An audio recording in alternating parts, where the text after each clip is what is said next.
Today వర్క్లో కావాల నుంచి మన సబ్స్క్రైబర్ పల్సర్ 220 తీసుకొచ్చాడు. ఏంటి భయ్య కంప్లైంట్ అంటే, అన్న మన బండికి ఇంజిన్ చేసేయాలి, ఎందుకు క్రాంక్ సౌండ్ వస్తుంది, ఎవరు చెప్పారు, అయితే క్రాంక్ సౌండ్ వస్తుందిగా చాలా డిస్టర్బెన్స్గా ఉంది సౌండ్ అన్న. మన బండి 220 కొద్దిగా ఇంజిన్ అనేది హార్డ్గా ఉంటుంది, అంత మాత్రం ఇంజిన్ చేసుకోవాల్సిన అవసరం లేదు. మీరు ఇంజిన్ చేయించినా సరే ఇప్పటికీ చేసిన తర్వాత ఎలాంటి డిఫరెన్స్ అయితే మీకు ఉండదు.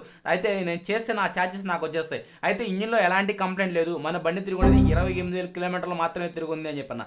సరే టైం ఇంజిన్ చేంజ్ అయ్యారు, టైం ఇంజిన్ కానీ ఎలాంటి కంప్లైంట్ లేదన్నా, అసలు ఇంజిన్లో ఎలాంటి ప్రాబ్లం లేదు.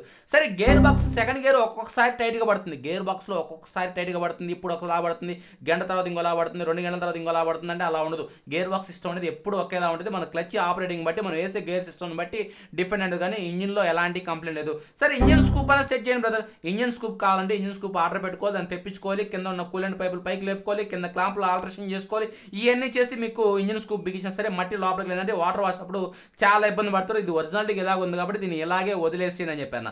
సరే బ్రదర్ ఒకసారి మీరు బండి చెక్ చేయండి, ముందర ఈ డోమ్ మధ్య సౌండ్ వస్తుంది, దీన్ని కరెక్ట్ చేయండి. ఈ ఫ్రంట్ వీల్కి పెయింట్ పోయింది, ఈ పెయింట్ అది వేయించండి. అదే టైం పనిగా బ్యాక్ వీల్ కానీ పెయింట్ వేయించేసేయండి. ఇంకా వారాలింగా ఒకసారి ఇంజిన్ ఆయిల్ చేంజ్ చేసేయండి, మొత్తం ఒకసారి చెక్ చేసేయండి, బండిలో జనరల్గా సర్వీస్ చేసేయండి అని చెప్పన్నాడు. సరే బ్రదర్ అలాగే చేసినాడు, ఎందుకంటే మనకి టీవీఎస్ అపాచీగా మంగాడిస్తారు కాబట్టి మనం చెప్తే వినకుండా పోయేది ఏం లేదు.